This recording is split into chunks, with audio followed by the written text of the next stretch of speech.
നല്ല ക്യാരക്ടർ, കുറച്ച് ടെറർ, ധൈര്യമുള്ള ആളൊന്നല്ല.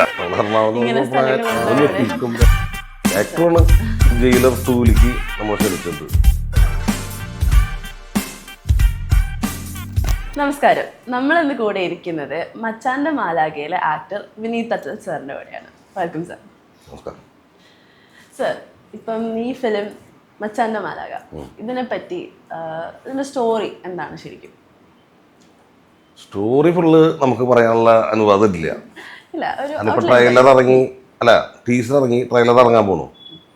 അപ്പോൾ ടീസറിൽ നമ്മൾ നല്ലൊരു കുടുംബചിത്രം നല്ലൊരു ഫീലാണ്. പക്ഷെ അതിൻ്റെ ഉള്ളിൽ കുറച്ച് ഗംഭീര ടെസ്റ്റുകളുണ്ട്. അത് നമുക്ക് 27-ാം തീയതി തന്നെ പുറത്ത് വരാൻ പറ്റുള്ളൂ. അങ്ങനെ ഒരു സാധാരണ നമ്മൾ ഭയങ്കര സന്തോഷമായിട്ട് കാണുന്നൊരു നോർമൽ സിനിമ പോലത്തെ ഒരു സിനിമയല്ല.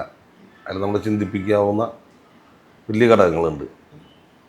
എൻ്റെ ഒരു വേഷം എന്ന് പറയണത് അത് നമുക്ക് പറയാവുന്നുള്ളൂ. ക്യാരക്ടർ അപ്പം എങ്ങനെയാണ്? ഒരു ഫണി ക്യാരക്ടറാണോ, ദേഷ്യപ്പെട്ട ക്യാരക്ടറാണോ ഫിലിമിൽ ചേട്ടൻ്റെ വരുന്നത്? ഇതിലൊരു അത്ര ധൈര്യമുള്ള ആളൊന്നല്ല. നമ്മൾ എല്ലാ സിനിമയിലും നമ്മൾ ചില ഗുണ്ടകളൊക്കെ ആയിട്ട് നമ്മൾ ചെയ്തിട്ടുള്ളതാണല്ലോ. അങ്ങനത്തെ ഒരു ക്യാരക്ടറല്ല. ഭയങ്കര സിൻസിയർ മാനാണ്. ഇപ്പം നമ്മുടെ സോബിനായാലും പോത്തസാറായാലും അവരുടെയൊക്കെ ഫ്രണ്ട് ഒരു കോഴിക്കച്ചവടം ബേസ് ചെയ്തിട്ടൊക്കെ നമ്മൾ നാട്ടിൽ നിൽക്കുന്ന ഒരാളാണ്. പക്ഷെ ഇവരുടെ ചെറിയ വിഷയങ്ങൾ വരുമ്പോൾ നമ്മൾ ഏതറ്റം വരെ വേണമെങ്കിൽ നമ്മൾ പോവും. സ്നേഹം കൊണ്ട് പോണത് ഒരു നല്ല ക്യാരക്ടറാണ്. നമ്മൾ ഇതുവരെ ചെയ്തിട്ടില്ല അങ്ങനത്തെ ഒരു സംഭവം. അതിപ്പോൾ നമുക്ക് വരുന്ന ക്യാരക്ടർ എങ്ങനെയാണെന്ന് നമുക്കറിയില്ല. കാരണം എഴുത്തൊന്നും നമ്മുടെ കയ്യിലല്ലല്ലോ. എഴുതി വരുമ്പോഴാവും നമ്മളൊക്കെ ആലോചിക്കുക. അപ്പോൾ അവരെന്ത് പറയുന്നു അതിനനുസരിച്ച് നമ്മൾ കഥാപാത്രമാവാൻ മാക്സിമം ശ്രമിക്കുക എന്നല്ലേ നമുക്ക് പറ്റുള്ളൂ. ഈ ഫിലിമില് ആര്യ ചേച്ചിയുടെ കൂടെ അല്ലേ പെയറായി അഭിനയിക്കുന്നത്, വൈഫായിട്ട്? അപ്പം ചേച്ചിയുടെ കൂടെ ആക്ട് ചെയ്യുന്ന ഒരു എക്സ്പീരിയൻസ് എങ്ങനെയായിരുന്നു? എൻ്റെ വൈഫായിട്ടാണ് മൂപ്പര്. നമ്മുടെ ക്യാരക്ടറല്ല സിനിമയിൽ, കുറച്ച് ടെററാണ്. അപ്പോൾ രസമായിരുന്നു ഒരുമിച്ച് ചെയ്യാനൊക്കെ ആയിട്ട്. പിന്നെ 3 ഫാമിലി കാണിക്കുന്നുണ്ട്. അതിലൊക്കെ നമുക്കൊരു പ്രധാനപ്പെട്ട റോളുണ്ട്. 3 ലേഡീസും ഭയങ്കര അടുപ്പൊക്കെ ആയിട്ട് ഭയങ്കര രസമായിട്ടുള്ളൊരു സിനിമയാണ്. എല്ലാവരും കണ്ടു കഴിഞ്ഞാൽ ഇറങ്ങുമ്പോൾ വളരെ സന്തോഷമായിട്ട് ഇറങ്ങി വരാൻ പറ്റും. നമ്മുടെ actor Boban sir, sorry director director Boban sir, സാറിന്റെ കൂടെ ഈ ഒരു ഫിലിം ചെയ്യുന്ന എക്സ്പീരിയൻസ് എങ്ങനെയായിരുന്നു? ബോബൻ സാറാണ് നമ്മൾ ആദ്യം വിളിക്കുന്നത്. അപ്പോൾ എനിക്ക് മുൻപ് ഒരു 10 വർഷമായിട്ട് മുന്നേ പരിചയമുണ്ട്. റോമൻസിൻ്റെ സുഹൃത്തുക്കളാണ് പ്രൊഡ്യൂസ് ചെയ്തിട്ടുള്ളത്. അപ്പോൾ ബോബൻ ചേട്ടനായിട്ട് അടുപ്പുണ്ട് എനിക്ക്. ഇതിലേക്ക് വിളിക്കുമ്പോൾ ഇങ്ങനെയാണ് ക്യാരക്ടർ, ഇന്ന ടൈപ്പാണ് നമ്മൾ. അപ്പോൾ പിന്നെ ഇത് ചെയ്താൽ നന്നാവും, ചെയ്യാൻ പറ്റുമോ എന്നൊക്കെ ചോദിച്ചപ്പോൾ നമ്മൾ പറഞ്ഞാൽ നമുക്ക് ഓക്കെ എന്ന് പറഞ്ഞു. പിന്നെ നമ്മുടെ അബാമയിൽ നിന്ന് ഫോൺ വന്നു. എല്ലാം കൊണ്ടും അടിപൊളിയായി. നല്ല രസമുള്ള ഒരു സിറ്റുവേഷനായിരുന്നു ഷൂട്ടൊക്കെ.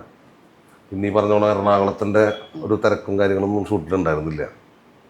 ഗ്രാമം നമ്മുടെ സിറ്റി ലൈഫ് അല്ലാണ്ട് വേറെ കുറച്ച് അങ്ങനെയായിരുന്നു. പക്ഷെ എറണാകുളത്ത് തന്നെയായിരുന്നു ഷൂട്ടൊക്കെ. നമ്മൾ ഞെട്ടി. നമ്മൾ എറണാകുളം തിരക്കൊന്നുമില്ല, ഒന്നുമില്ല. രസമായിരുന്നു. ഇപ്പം ഈ ഒരു പ്രൊജക്ട് കഴിഞ്ഞു. ഇപ്പം ഇനി നെക്സ്റ്റ് അടുത്തത് എന്തായിരിക്കും? ചെയ്തുകൊണ്ടിരിക്കുന്നത് ബിജുമാനന്റെ പടം. നമ്മുടെ ലിസ്റ്റിൻ സ്റ്റീഫൻ പ്രൊഡ്യൂസ് ചെയ്യുന്നു, അവർ അച്ഛൻ.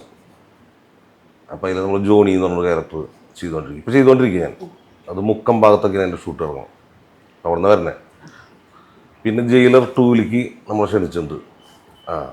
അധികമൊന്നുമില്ല, ഒരാഴ്ച കൊണ്ട് ഉള്ള റോളുള്ളൂ. അപ്പോൾ അതിൻ്റെ ഡേറ്റ് കൺഫേം ആയിട്ടില്ല. കോളൊരു 5-6 കോള് വന്നു. അപ്പം അത് ചെയ്യണം.